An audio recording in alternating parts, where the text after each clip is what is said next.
Good morning. Great morning. Wonderful morning. Spectacular morning. Outstanding morning.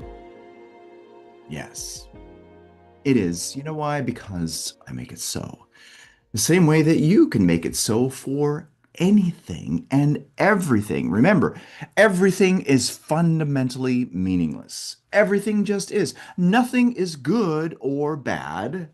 It's our thinking that makes it so. It's our thinking. It's what we're agreeing to. It's how we're processing the information. See, that is what determines your reality. It's not what's happening. It's not what somebody says, what somebody does. It's the meaning that you're giving those facts. Tony Robbins said that beautifully. Your life is not determined or has anything to do with the facts. It has to do with those meanings. And guess who gets to decide what those meanings are for everything? Okay, let's all do the Blake Shelton thing, okay? Point to yourself, right? Yourself, you. You're the one. You're the one that has the power to accept, reject ideas. And with that greatest power that you have, that I have, that we all have, we can change the trajectory of our life. We can determine our destiny. You want wealth, you want power, you want health. You got to build it in your own mind first. See, that's where you've got to shape it. You've got to mold it. You're the sculptor. The clay that you get to mold and shape is that thinking substance that permeates, penetrates, and fills the inner spaces of the universe. And it can be whatever shape you want, any shape you want. And that right there is the little secret that's really not a secret that can change everything for you if you will just but practice it, exercise it, use it. Application, baby, right? That's where it's at. Got to apply. Now, with all of that, let's make sure that you have your goal card with you. Do not underestimate the power of your beautiful idea written down on a card. If you don't have one, make one, or you can get one of ours. These are amazing. They're in the sleeve. And if you'd like one of these, then just click on the link that we provide you so that you can use one for you.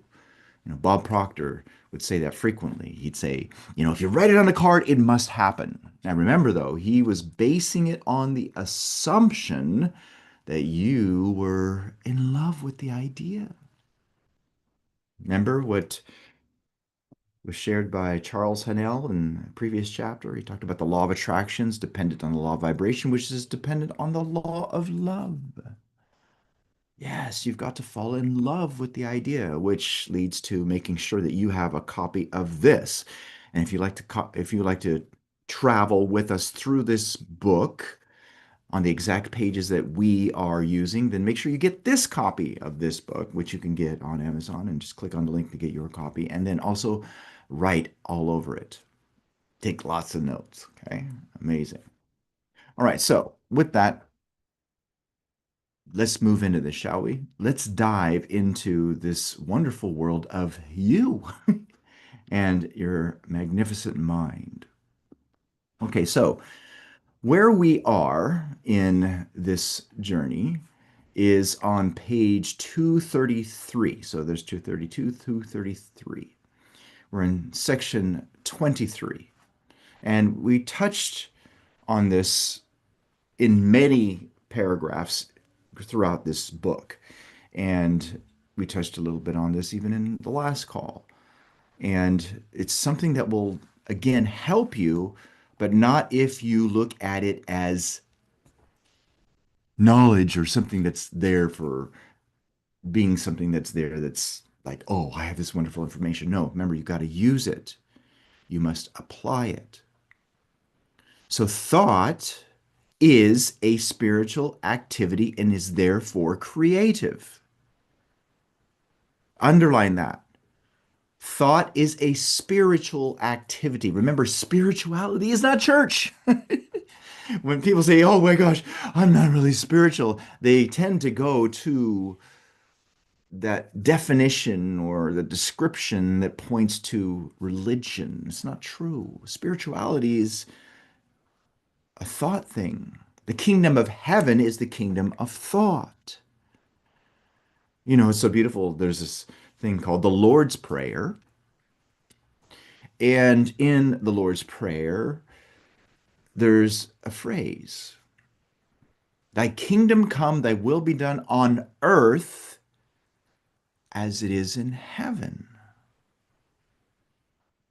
On earth as it is in heaven. Now, so many people completely misread that and don't understand that that is a reference to the power of your mind. It's a reference to the dominion that you have to claim, and which is the dominion over this earth. Remember, the results out there, the outcomes, the things that are made, all things were made by him, and without him was not anything made that was made.